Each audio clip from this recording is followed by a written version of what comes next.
Hey, welcome to Five Lakes Garage. Today I'm going to show you what you can do with a little bit of effort, a whole lot of sweat, blood, tears, and a wheelbarrow and a shovel.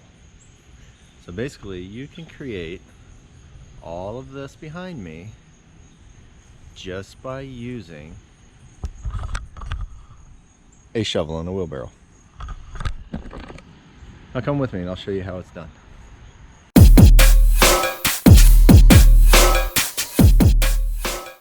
Going back to the beginning, we wanted a pool. Before we even moved in, we wanted a place that we actually had room to put a pool in. We had a pool at the old house and we wanted one on this house. We put in this pool here. Actually, Rising Sun put this in, so I didn't do it with a wheelbarrow, but it is a 16 by 42. It's pretty much the biggest thing they could put on a truck.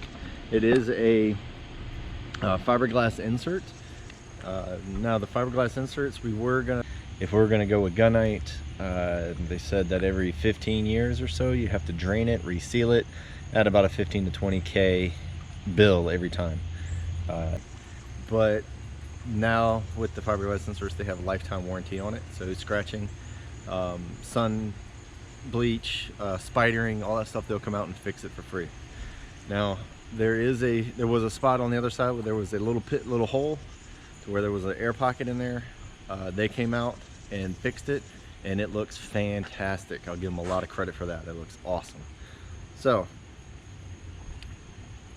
besides the pool itself, everything else was pretty much done with the wheelbarrow and the shovel. The full plan for the pool was that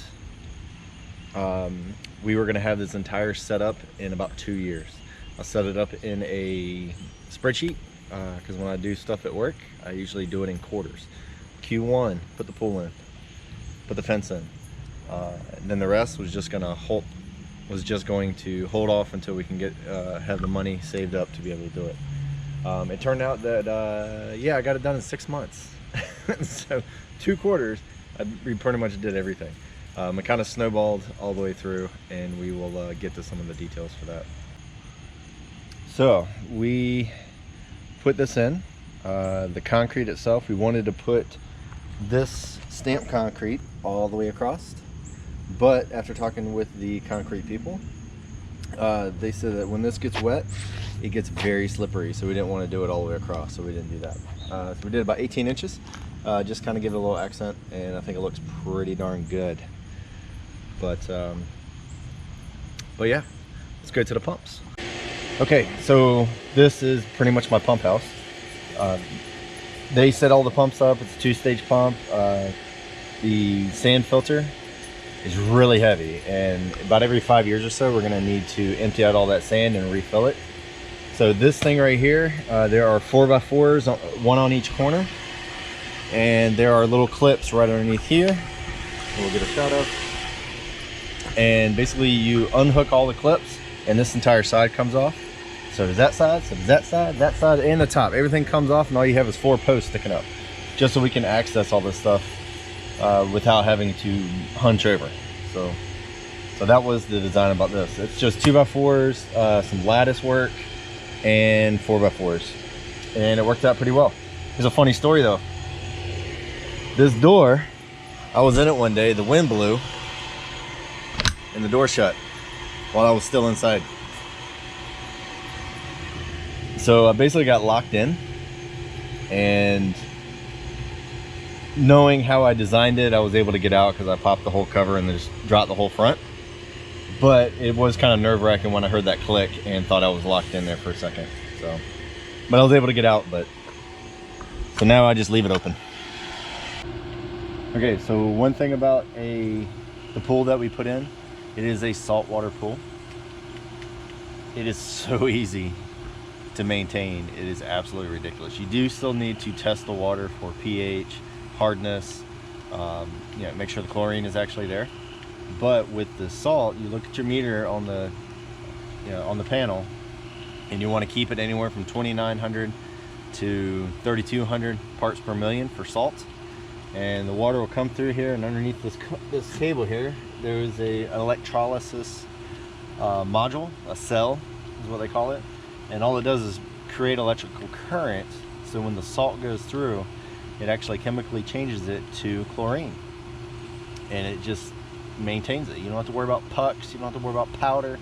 If you have a bunch of people in there and the water's cloudy, just go to the panel and hit super chlorinator, and next day crystal clear again. It is fantastic. Our last one was just a regular chlorine pool. It wasn't very big, but it was a lot of fun. So if you're gonna make that decision, I strongly recommend salt water. So one other thing I definitely wanted to show you was here in North Carolina, it doesn't get too awfully cold in the winter, but it does get cold. So I wanted some sort of heater. And of course, I don't want to pay for anything because I'm cheap. So I wanted to use the sun.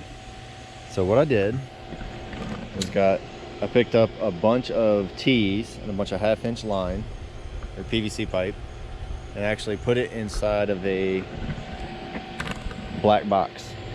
So the sun will actually come in here and heat it up, and it worked really well. I did have a 3-way valve on there, so as soon as it comes out of the pump, it will come through this, then go to the filter, and then go out to the rest of the pool itself. It worked great until I sprung a leak, because apparently one of the elbows was faulty. So I do have a new one, but I just haven't put it in there yet. Mostly because the water temperature right now is like 95 degrees. It is ridiculous. It's like a hot tub. It's a gigantic 20,000 gallon hot tub. We just had a bunch of rain about an hour ago, and now I have to drain it again, but hopefully it helped out a little bit on the heat. All right, so if you have watched any of my videos so far, I do a lot of recycling. I like to reuse stuff that doesn't really have a need at that time, so we can make a new need. All of this rock, which is our rock garden, came from a previous project of the previous owner. They had it in between the house and the garage, and it was a water feature. So we took up every one of these rocks, we hit it with a pressure washer, cleaned it up, and then we put it down here, and this is our rock garden. Now with that water feature, we had these vases that they had a pipe that come up, and it filled up with water, kind of overflowed. And of course, every one of them cracked, because in the wintertime, water freezes and it cracks. So now we use these to cover up the electrical that the electrician decided to put there. Apparently this, the story is that the wires for the lights weren't long enough, so they had to put a splice in there. Instead of just getting longer wires, they put a splice right in the middle, and it was ridiculous. So we try to hide it with the vase. I really would like to actually cut a hole in the bottom and stick it on top, but haven't quite done that yet. So the grass itself, I did not grow it. We actually went over to the sod place and picked it up. The best way to grow grass is to have somebody else do it for you. Now I did use the wheelbarrow to wheel it all the way back here, because I couldn't get the trailer back here. But it, I believe there was 4 different pallets of sod. Could have been 5. I think I went back for an extra one. But anyway, so it goes all the way around, all behind the bushes, and over by the fire pit. So let's go to the fire pit. All right, so this is our fire pit. It is about 16 feet across. Pretty much all I did to start it is I put a stake in the ground, and I took an 8-foot piece of string and painted a circle all the way around. And of course we had to dig it down, because we don't want to have a lopsided fire pit kind of fall over when you have a few drinks. So we've had to dig it down, and we put a retaining wall up. Kind of broke it, and I welded it, and then I broke it again, and then I twisted it, and I finally threw it away. Now with putting the retaining wall up and digging all this out, we needed some place to put the dirt, which turned into putting a retaining wall over here behind the pool. Now the reason why we did that is because after they finished grading, after they put the pool in, it was a very steep slope. So let's go over here and look at that. All right, so we put another wall up, and then we backfilled it with all the dirt from the fire pit. We used the same bricks as the retaining wall for the fire pit, as we did here, and for the fire pit itself. Now, one thing that you don't want to do, which I did a few times, is actually take your leaf blower and stick it at the bottom to feed it air. Basically, I turned it into a furnace, which got the bricks so hot they all cracked. So I got to replace those. But these plants back here, these three, there's two over there. They were actually over here where the patio is sitting right now. We uprooted those and we actually put them over here and try to recycle those. All of these bushes here were in front of the porch. So we put that over here. Now that fig tree, gigantic beast of a fig tree, is actually over there where the pool is sitting right now.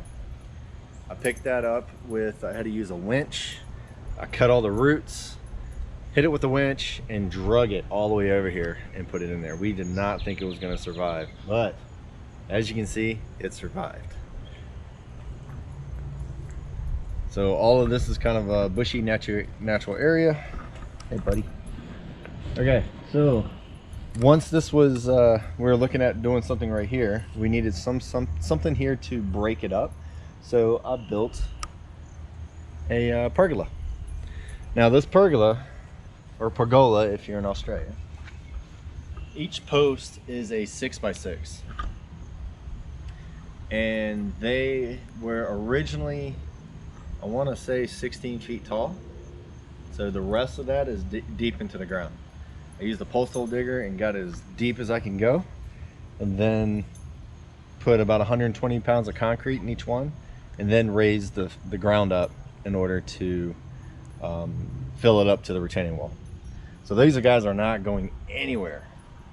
But if you come around here, all right, so these planters right here are actually Jack Daniel bottles or barrels. So the wine company will use the barrels and they'll keep them in their storage for many years, and then they don't need them anymore, so they give them to Jack Daniels. Jack Daniels puts their product in there and leave it there for quite a few years, and then when they empty it, they sell it off as planters or whichever. Well, I actually found these at Home Depot, and the lady that was at the register looked at them and was like, those are disgusting. And felt like she couldn't really charge me full price for it, so she gave me a discount, which was pretty good. But we cut a hole in the bottom. It smelled like Jack Daniels for a long time, and then we filled it with dirt and put some jasmine in it. Now the jasmines, we got all four of these jasmines for about $5 because they did not look like they were gonna make it. But we nursed them back to health, and as you can see, they are growing like banshees. Eventually we will tie all this up, and this entire thing will be covered with jasmines to give us a little bit of shade. Mostly because when I built this, it was in the winter, because the pool went in December, this went in January. Problem though is that the sun is in a different spot in the sky in the winter than it is the summer. So now when the sun goes up, it is higher up in the sky, and there's not a lot of shade over here. All right, so these are the top things that I would do differently, or some of the things I really would like to change.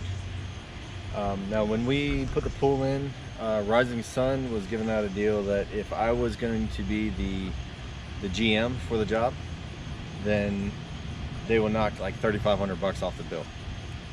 So I'm like, okay, I like saving $3,500, and yeah, I've been a contractor before, I can deal with them. Looking back at it, I probably would not do that again. It was such a big pain in the butt, having to go downtown all the time, trying to get permits, having to deal with the Wake County. We started this project in June of 17, and it didn't get put in until December of 17, mostly because of Wake County. We have a lot of restrictions of what we can do, especially in this area. We are in Wake County, so we have 10 feet from the side lot. You can't have anything over there. We have 15 feet. Oh, we're about to get wet because the robot's gonna spray us. Anyway, we have 15 feet from the septic lines. Now, if you saw over there, we have grass in between the pool area as well as the patio. Now there are septic lines going straight across that, so we can't put anything on top of it. And then come to find out, it's 15 feet from the edge of the line, not the line itself, so the edge of the line. So if you actually look at the pool, everything is kind of kicked to the side a little bit because we needed the room. So yeah, so that was one problem. Oh, and the biggest one, 35 feet from the back line. Nothing can be back here permanently.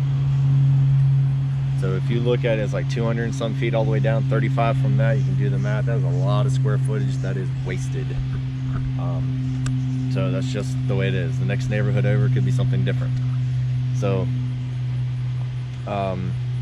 so with that, we had a problem with the fence.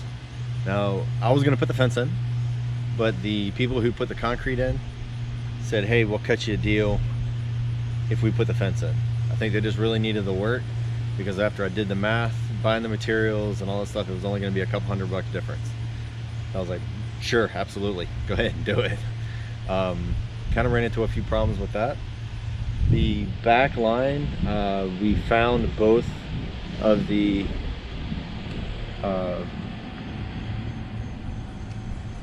both posts for the lot lines.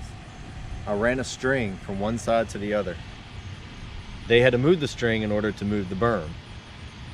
They moved the berm and then put the fence 18 inches in my neighbor's yard. So we had to call them back, and they had to come back, and they reluctantly changed it. Now they're 12 inches on the other side, which I don't understand why they can't just follow a string. But hey, that's fine. I should have been on top of it a little bit more. So that was another thing I would change. Another thing as well, we have like tan concrete. We have a blue pool, but that they went ahead and put, I was at work at the time, and they put in a white border because you need a gasket between the concrete and the pool itself. So they put a white one in. I'm not sure why they did a white one. They couldn't do a gray, they couldn't do a tan or a blue, something to match. It stands out. Not only that, when they did put the concrete in, definitely look out for different issues. One being, there's a wire mesh that's under here that needs to be grounded. And in certain areas, they got too close to the edge, and it is actually rusting through. So over there by the steps, there's a few rust spots that is noticeably invisible. So keep an eye on that. Keep an eye on them when they want to put a berm up. Now, we put a berm up mostly because we got rid of all of the cypress trees that we had going across here. And then once that was out, it was just an empty field. They were going to charge us an outrageous amount of money just to get rid of the dirt, which I'm pretty sure they're just going to truck it somewhere and sell it, but whatever. So we wanted a berm because we put some holly trees up there, and it takes a while for hollies to grow when we wanted some privacy. But the one thing I did not notice when they were doing it is that it looked like a wiggly worm. Even though we had a string up, it still kind of weaved off and around. So I had to actually fix it with that wheelbarrow and shovel. A lot of digging, a lot of sweat, and everything like that. So now it's pretty straight, and it looks pretty good now. But yeah, that was about it that I would change. The rest of it actually comes up pretty good. So anyway, so that's about it. So hopefully you kind of like the walk around. And it wasn't really to show what is here, it's more to show what everybody's capable of. So if you want to have any of this stuff out there, get out there and do it. Put a plan together. Make sure you have it financed. If you do not have it financed, then it will lag way too long, and then you're going to lose momentum, and it's going to take even that much longer. So make sure you have a plan. Set it out for quarters, set it out for monthly, or whatever you can do. Just do that and try to stick to it. Don't do like I did and get it all done. Have a 2-year plan, but have it done in 6 months. One just kind of snowballed into the other. So get out there and do it. Enjoy yourself. Make yourself a little oasis, especially right now with everybody in quarantine. Nobody's leaving. So build it in your own yard. So anyway, let me know what you think about this one. Like, subscribe, hit the bell, tell a friend, and just let me know what you guys want to see. I'm gonna have another video coming out here real soon of upgrades that we want to do, and when we do those upgrades, since I got a camera now, we will go ahead and film those and show them to you and show them how to do it. But anyway, have fun, enjoy, and get out there. Later.